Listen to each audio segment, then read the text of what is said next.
செய்திகள் வாசிப்பவர் செல்வம். பிஜேபி மீது உள்ள கலப்புணர்ச்சி காரணமாக இடைக்கால பட்ஜெட் குறித்து முதலமைச்சரின் கருத்து உள்ளது. ஓசூரில் பிஜேபி மாநில செய்தி தொடர்பாளர் பதிலடி. கிருஷ்ணகிரி மாவட்டம் ஓசூரில் மேற்கு மாவட்ட பிஜேபியின் சார்பில் ஆலோசனை கூட்டம் நடைபெற்றது. மேற்கு மாவட்ட தலைவர் எம் நாகராஜ் தலைமையில் நடைபெற்ற இந்த கூட்டத்தில் கிருஷ்ணகிரி நாடாளுமன்ற பொறுப்பாளரும் பிஜேபியின் மாநில செய்தி தொடர்பாளருமான சி நரசிம்மன் பங்கேற்றார். நேற்று நாடாளுமன்றத்தில் மத்திய நிதி அமைச்சர் நிர்மலா சீதாராமன் இடைக்கால பட்ஜெட்டை தாக்கல் செய்து பேசினார். இந்த பட்ஜெட் குறித்து பல்வேறு தலைவர்களுக்கும் கருத்து தெரிவித்திருந்தனர். இது பற்றி கருத்து தெரிவித்த தமிழ்நாடு முதலமைச்சர் மு.க. ஸ்டாலின் தமிழ்நாட்டை பிஜேபி திட்டமிட்டு புறக்கணித்துள்ளதாக கூறி விமர்சனம் செய்திருந்தார். இந்த நிலையில் இதற்கு பதிலடி கொடுக்கும் விதமாக ஓசூரில் பேசிய பிஜேபி மாநில செய்தி தொடர்பாளர் நரசிம்மன் செய்தியாளரிடம் கூறும்பொழுது, தற்பொழுது முதலமைச்சர் தமிழ்நாட்டில் இல்லை, அவர் வெளிநாட்டில் இருக்கிறார். மேலும் இடைக்கால பட்ஜெட் என்றாலே நடைமுறைப்படுத்தப்பட்டு வரும் திட்டங்களுக்கு ஆன ஒதுக்கீடுகள் குறித்தும் வளர்ச்சிகள் தேவையான நிதி ஒதுக்கீடுகள் குறித்தும் நிதிநிலை அறிக்கை தாக்கல் செய்யப்படும் என்பது அனைவருக்கும் அறிந்ததே. மேலும் இடைக்கால பட்ஜெட்டில் ஒவ்வொரு மாநிலத்திற்கும் என்று தனியாக நிதி ஒதுக்கீடு என்பது செய்யப்படுவதில்லை. இந்த அனைத்தும் நடைமுறைகளும் முதலமைச்சராக இருக்கக்கூடிய மு.க. ஸ்டாலின் அவர்களுக்கு நன்றாகவே தெரியும். இருந்தபோதிலும் பிஜேபியின் மீது உள்ள கலப்புணர்ச்சி காரணமாகவும் எதிர்ப்பு காரணமாகவும் அவர் இவ்வாறு விமர்சித்துள்ளதாக நரசிம்மன் பதிலளித்துள்ளார்.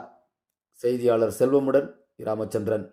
திட்ட அறிக்கை முடிச்சு டிபிஆர் போனால் தான் அதுக்கு பணம் ஒதுக்க முடியும். பணம் 100 கோடி கொடுத்துட்டா மட்டும் ரயில் வந்துடாது. இப்போ நான் 4 நாளைக்கு உங்களுக்கு முன்னாடி ஒரு பிக்சர் போட்ட படம் போட்டேன். ரயில்வேனுடைய ஜெனரல் மேனேஜரை பார்த்து என்ன நடந்துட்டு இருக்கு என்பதை தெளிவாக சொன்னேன். இப்போவும் சொல்கிறேன், இந்த போன முறை என்ன சொன்னோம் அதே தான் சொல்ல போகிறேன். திட்ட அறிக்கை முடிக்கப்பட்டிருக்கிறது. கார்கோண்டப்பள்ளியில் இந்த ரயில்வே பாதை இணைக்கப்பட போகிறது. இந்த திட்ட அறிக்கை இறுதியாக மந்திரி கிட்ட கொடுத்தப்புறம் தான் அவர் அடிக்கல் நாட்டுவார். இந்த திட்ட அறிக்கை துரிதமாக செயல்படுத்துவதற்கு அதிகாரிகள் தயங்கி இருக்கிறார்கள். அவர்களை பிடித்து சத்தம் போட்டு இந்த திட்ட அறிக்கை திங்கட்கிழமை காலையில் வருது. அந்த டிபிஆர் வந்தவுடனே அதனுடைய காப்பியை நானே மினிஸ்டர்கிட்ட கொடுக்க போகிறேன். அவர் அடிக்கல் நாட்டி இந்த திட்டத்தை பிப்ரவரி மாதத்திற்குள்ளாக அடிக்கல் நாட்டி செய்வார் என்று மீண்டும் சொல்கிறேன். 25 ஆண்டு காலம் 5 முறை எம்பிகளாக இருந்த போது நீங்கள் கோட்டை விட்டு விட்டீர்கள். இன்றைக்கு நாங்களெல்லாம் எம்பியாக இல்லை, ஆனால் இதை துரிதமாக செயல்படுத்தி கொண்டிருக்கிறோம். அதை தயவு செய்து நீங்கள் புரிந்து கொண்டு பாராட்ட வேண்டுமே தவிர குறைகளை கண்டுபிடிக்க கூடாது. மந்திரியே உங்கள் ஊரில் உறுதி சொல்லிட்டு போன அப்புறமா அதை நம்ம தவறுன்னு சொல்லக்கூடாது. திட்ட அறிக்கையில் பணம் போனால் தான் பட்ஜெட்டில் பணம் கொடுக்க முடியும். திட்ட அறிக்கை போகாத வரைக்கும் அவருக்கு கொடுக்க முடியாது, யாரும் கொடுக்க முடியும். திட்ட அறிக்கை மந்திரிகிட்ட போய் அவர் கேபினெட்டில் அப்ரூவல் வாங்கி தான் பட்ஜெட்டில் கொடுப்பாங்க. அடுத்த பட்ஜெட் ஜூலை மாதத்தில் படிக்கும்போது நிச்சயமாக அதுக்கு பணம் ஒதுக்கப்பட்டிருக்கு. உங்களுடைய கோரிக்கை நீங்கள் பார்த்துக்கலாம். இப்போ இந்த மாத கடைசியில் மந்திரி வரப்போகிறாரு. அன்னைக்கு நீங்கள் இந்த கேள்வியை திருப்பி கேள்வி. ஆனால் எனக்கு பிறகு மந்திரியாக இந்த நாடாளுமன்றத்தில் வந்தவங்க என்ன செஞ்சாங்கன்னு கொஞ்சம் எடுத்து பாருங்கள். இன்னைக்கு கூட செல்லக்குமார் போய் தான் சொல்லிட்டு சுற்றுறாரு. இங்கே மந்திரி வந்தப்போ அவர் மந்திரி ஏன் பார்க்கல? வந்தே பாரத் வந்தப்போ ஏன் வந்தே பாரத் நிகழ்ச்சிக்கு அவர் வரல? ஏன் அவர் மந்திரியை பார்க்கல? ஏன் அவர் ஜிஎம்ஐ பார்க்கல? ஏன் இதற்கான நிலையை செய்யலை? சும்மா இங்கே பேப்பர்காரங்கிட்ட போய் சொல்லிட்டு நான் பண்ணுறேன்னு சொல்லி ஏற்றுக்கொள்ள முடியாது. ஏதாவது ப்ரூஃப் இருக்கணும். இப்போ ராமலிங்கம் இருக்கான்னு கேளுங்க. 2 விமானத்துறை தனியார் துறை. இந்த 2 விமான தனியார் துறையும் நான் பெருசா நீ பெருசா சண்டை போட்டு இங்கே விமானம் வராமல் இது வரைக்கும் தடுத்துருக்காங்க. நம்முடைய அரசாங்கம் சொன்னதெல்லாம் நான் 1000 ஏக்கர் ரூபாய் நடக்கிற காரியம் இல்லை. இப்போவும் நாங்கள் கொண்டு வர சொன்னதுக்கு பிறகு 2 விமானத்துறையுடைய முதலாளிகளை உட்கார வச்சு பேசி அந்த முடிவுகளில் சில பிரச்சனை இருக்குது. நான் போன தடவை உங்களுக்கு என்ன சொன்னேன்னா இதில் இருக்கு பாருங்கள், க்ளீனாக படிங்க. யாராவது ஒருத்தர் படிங்க. ஷேர் பண்ணிக்கிறோம். டேட் ஆஃப் த லெட்டர் 26 ஜனவரி முந்த நாள் எனக்கு கிடைச்சது. என்ன சொல்கிறாரு? BIAL however has expressed its willingness to invest and develop Hosur Aerodrome, a licensed private airport into an airport capable of handling scheduled operations. BIALக்கு தான் அந்த அதிகாரம் இருக்குது. அது ஒரு தனியார் துறை. அவர்கள் ஓசூரிலே ஏர்போர்ட்டை உருவாக்குவதற்கு ஏற்கனவே ஒத்துக்கொண்டிருக்கிறார்கள். BIAL has further stated that they have shared an indicative master plan with government of Tamil Nadu. இதற்குண்டான அந்த பிளானையும் மாநில அரசாங்கத்தில் ஏற்கனவே கொடுத்திருந்தார். ஆனாலும் the dialogue of Tal Airport and as well as Vail Airport is still pending.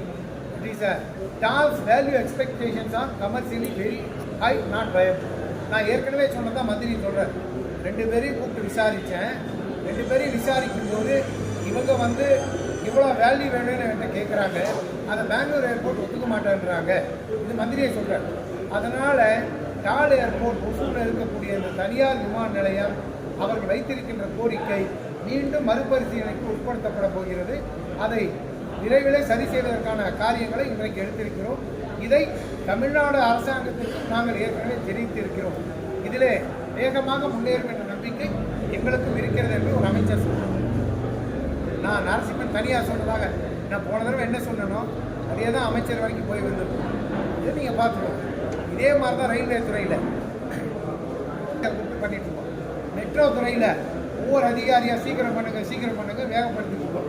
நாங்கள் செஞ்சால் எங்களுக்கு ஓட்டு கூட வரணும்ல எங்களுக்கு ஒரு தனியார் சுயநலம் கூட இருக்கலாம். ஆனால் இந்த மக்களுக்கு நன்மை செய்ய வேண்டும் என்பதற்காகத்தான் இந்த பணிகளெல்லாம் நாங்கள் வேகப்படுத்தி நாங்கள் சிட்டிங் எம்பியும் கிடையாது, என்கிட்ட சிட்டிங் எம்எல்ஏவும் கிடையாது, இந்த ஊரில் சிட்டிங் மினிஸ்டரும் கிடையாது. சிட்டிங்கில் இருக்கவங்களாம் ஃபிட்டிங்காக இருக்காங்க, வேறு ஒன்றும் செய்யணும். நாங்கள் தான் ஓடி ஆடி வேலை செஞ்சுட்டு இருக்கோம். அதனால் எங்களுக்கு ஊக்கம் கொடுங்க, நாங்கள் சொல்கிறத விஷயம் நம்புங்க.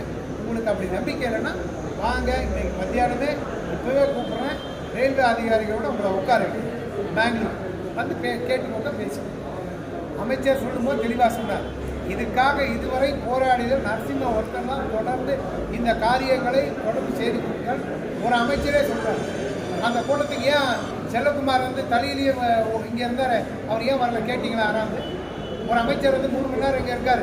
ஒரு சிட்டிங் எம்பி, காங்கிரஸ் எம்பி தலையில் இருக்கார். டெய்லி ஒன்றும் வர முடியாது அவரால். ஏன் வர முடியல? மூஞ்சியில் வர்றதுக்கு வந்தால் மூஞ்சி கீழே சொல்லிடுவார் மந்திரி, இவர் எதுவும் பண்ண சொல்லுவார். அதை ஏன் வரல? சரி, அதுக்கப்புறம் வந்தே பாரத் ரயிலில் விடுறோம், அதுக்காக அவரை கூப்பிட்றோம். அவரையும் வை பிரகாஷ் ஏன் வர்றதில்லை? என்ன கேட்குற மாதிரி ஒரு 10 கேள்வி அவங்கள கேளுங்க. டோல்கேட்டை மாத்திரன்னு சொல்லி இது வரைக்கும் 1.5 வருஷமாக சுற்றிட்டு இருக்காரு. ஏதோ இப்போ தான் ஆர்டர் வந்துருக்குன்னு சொல்லி அதுக்கு நாங்கள் போகல.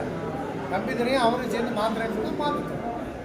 எங்களை பொறுத்த வரைக்கும் இந்த 3 துறை, இஎஸ்ஐ ஹாஸ்பிட்டலு, அது போன்ற தொழில் வளர்ச்சி, இதுக்காக நாங்கள் பல காரியங்களை செய்து கொண்டிருக்கிறோம்.